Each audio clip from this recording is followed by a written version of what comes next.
evening. Welcome to South Asia Newsline. I'm Lipakshi Khurana. Here are the top stories we're tracking for you on Monday, the 15th of July. India halts second moon mission due to technical snag.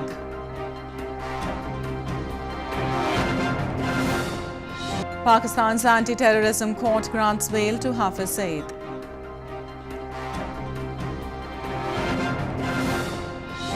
And floods, landslides claim more than 60 lives in Nepal.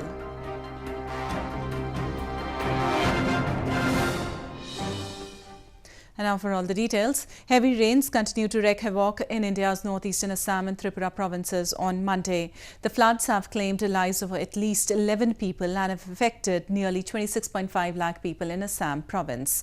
Rescue and relief operations are being carried out by the authorities. Heavy rains continue to wreak havoc in northeastern provinces of India on Monday. Incessant downpour in Assam has led to floods in large parts of the province, and 28 districts have been affected, with new areas inundated. The Brahmaputra river and its tributaries are flowing above the danger level in several places. The worst hit districts in Assam are Dhemaji, Dhubri and Morigaon. The floods have claimed lives of at least 11 people and have affected nearly 26.5 lakh people in the province. अगर ऐसे ही भरते जाएगा तो आज तो जो chances है कि फैंसी बाजार डूब जाना और रास्ता में तो आने वाला है। आप लोग देख रहे हैं यहाँ पे कितना आगे बढ़ रहा है और सुबह तक कितना पानी नहीं था। विदिन 2-3 आवर्स जितना भर गया है, अगर ऐसे ही भरते जाएगा तो चांसेस बहुत है। The Assam government has set up over 300 relief camps and more than 16,000 inmates are taking shelter in the camps. The army and disaster response forces are carrying out rescue operations.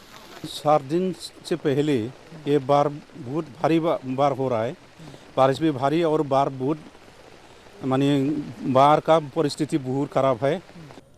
In neighboring Tripura province, at least 10,000 people of 2 districts of the province have been rendered homeless and forced to take shelter in relief camps following floods caused by incessant rain over the weekend.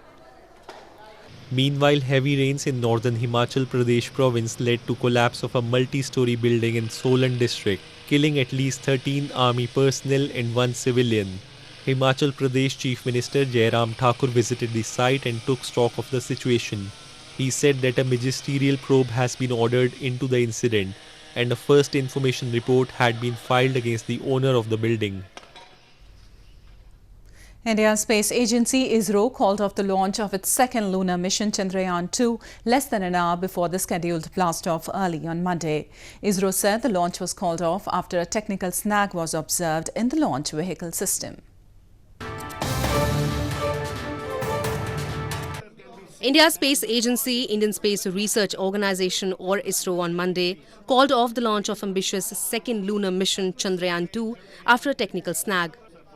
The technical snag was observed in launch vehicle system 1 hour before the launch. The mission, dubbed by the ISRO chairman as the most complex mission it has ever undertaken, was scheduled to launch at 2:51 am local time from Sriharikota in India's southern Andhra Pradesh province. Technical snag was observed in launch vehicle system at T-2 as a measure of abundant precaution. Chandrayaan-2 launch has been called off for today. Revised launch date will be announced later. ISRO said a new launch date would be announced soon. Chandrayaan-2 aims to be the first to land on the moon's south pole and deploy a lunar rover. It is an advanced version of the previous Chandrayaan-1 mission, which was launched in 2008. The first moon mission helped confirm the presence of water on the moon. India and Pakistan held the second round of talks on Sunday on the construction of the Kartarpur Sahib corridor, a cross-border pilgrim route for Indian Sikh pilgrims for visiting one of their holy places of worship in Pakistan. The project is scheduled to be completed by October 31st.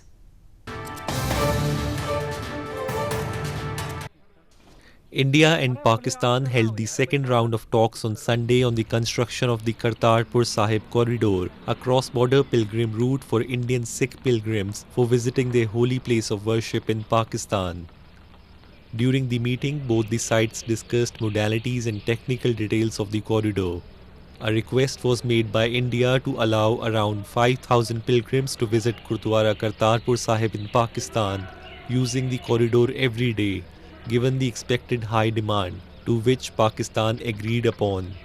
After the meeting concluded, the two countries also agreed to hold a final round of talks for the final agreement. We have shared the details of the bridge that we are already building on our side. We have briefed you earlier, we have shown you the progress already made, and we have urged Pakistan to also build the bridge on their side so that they match the bridge on this side.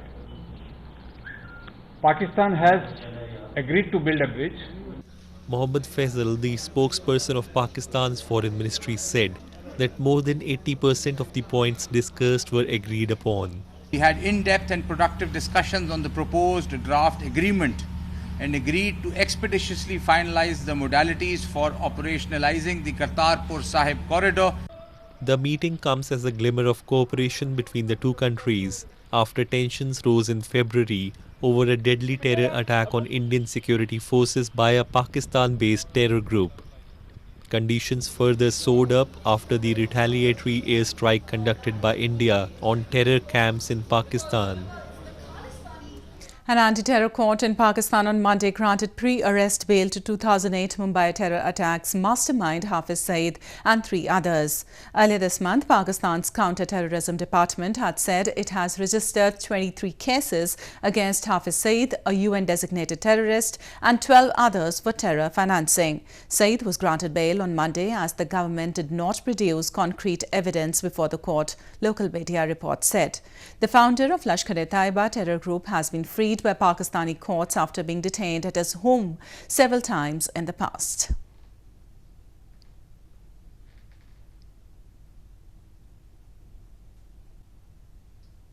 Moving on, locals in illegally occupied region of Pakistan-administered Kashmir are also feeling the pinch of spiraling inflation due to failed policies of Pakistan.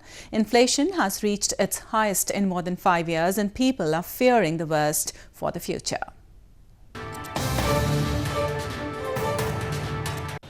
Residents across Pakistan-administered Kashmir are feeling the pinch of spiraling inflation and fear the worst for the future under Pakistan's illegal occupation. Pakistan's currency has lost almost 50% of its value since December 2017, stoking inflation and putting pressure on the government. Subsequent price hikes of essential commodities have been witnessed since the rise in petrol and diesel prices in May, as most goods are transported via road. महंगाई इतनी ज़्यादा हो गई है। इमरान खान साहब ने नया पाकिस्तान बनाया, साथ को वाम को भी नहीं बना दिया। समझ में एक बंदा 500 रुपये की दिहाड़ी लगाता है दिन को, वो शाम को अपने बच्चों को क्या खिलाएगा, किराए कैसे पूरे करेगा, हर चीज़ पे टैक्स लगा दिया। हाल बेला नूशा महंगाई का इतना तूफान है कि इंसान का जीना मुहाल हो गया है, बचना बहुत मुश्किल है सर। तो आप ही देख सकते हैं, अंदाज़ा कर सकते हैं, जो पेट्रोल 90, 92, 98 रुपये लीटर था वो आज 165 रुपये 67 रुपये लीटर है।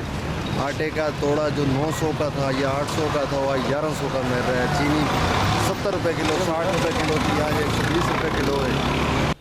Pakistan-administered Kashmir was illegally occupied by Pakistan more than 6 decades ago. Islamabad has left the public in the region reeling under abject poverty and state of neglect, and they have to suffer badly due to its failed policies. In news from Bangladesh, former military ruler and President of Bangladesh Hussein Mohammad Arshad passed away on Sunday due to age-related health complications. He was 90 years old.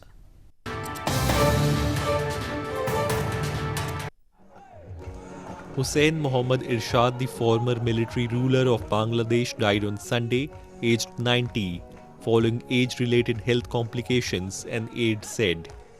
Irshad had been on life support for 10 days in a military hospital in capital Dhaka, with liver and kidney functions impaired, his political and press secretary said. As Army Chief of Staff, Irshad seized power in a bloodless coup on April 24, 1982, overthrowing the then President Abdus Sattar and declared himself president in 1983. Irshad ruled until forced to step down by a mass uprising in 1990. He was the chairman of the main opposition party in the current parliament, the Bangladesh Jatiya Party, which he founded in 1985. Floods and landslides caused by incessant rains in Nepal have till now claimed more than 60 lives and left dozens missing and injured. Heavy rainfall since Thursday has hit more than 25 districts, displacing thousands of people in central and eastern parts of the country.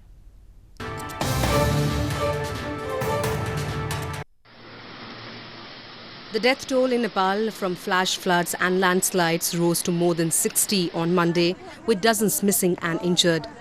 Thousands of people have been displaced from their homes as incessant monsoon rains have pounded many areas in mostly mountainous Nepal since Thursday, submerging large areas of land, inundating homes and destroying bridges and roads across the country. The downpour, which triggered landslides and flooding in about 28 districts of the Himalayan nation, left 43 injured and 30 missing. A total of 1,446 persons have been rescued from various parts of the country, the Nepal police claimed. Officials said in some areas rains had eased, but some rivers in the eastern part of the country were still above flood level. Authorities have asked residents to remain alert. According to Nepal's Meteorological Forecasting Division, rainfall was likely to continue till Monday. A two-day intra-Afghan conference took place in early July in Doha. Afghan politicians who attended the conference have said that Afghanistan's future political arrangement will make the main agenda of any future talks with the Taliban.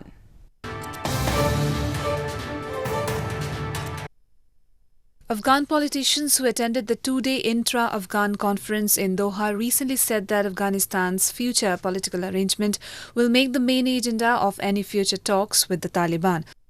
Nearly 60 delegates from Afghan capital Kabul met with 17 members of the Taliban in Doha from July 7th to 8th, where they issued a resolution in which the militant group promised to reduce violence. Despite that, the Taliban launched a complex attack on a hotel in the northwestern province of Badghis on Saturday, which left at least 8 people dead and 7 others wounded. یک مسئله اختلافی جدی بین دو طرف است. مسئله نظام چون طرف مقابل تاکید روی امارت اسلامی دارن و طرف ما که در این نشست بودیم تاکید ما روی جمهوریت بود. یکی جمهوری اسلامی است یا نوعیتش ریاستی است، فدرالی است، صدارتی است، چه قسمی است، سرازی باید بحث شود تا در نتیجه یک نامی که همگی موافقه داشته باشیم به میان آورده شود. Meanwhile, the Office of the National Security Advisor said in a statement that it is expected that the next round of intra-Afghan talks will happen in the near future. Senior officials from the Afghan government insist on respect to values of the constitution, which also includes the continuation of an Islamic Republic system. Well, that's the way it was in South Asia this evening. Before we conclude, the top stories once again. India halts second moon mission due to technical snag.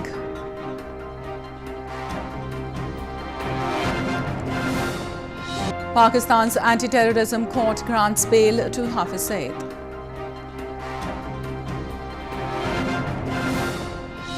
And floods, landslides claim more than 60 lives in Nepal.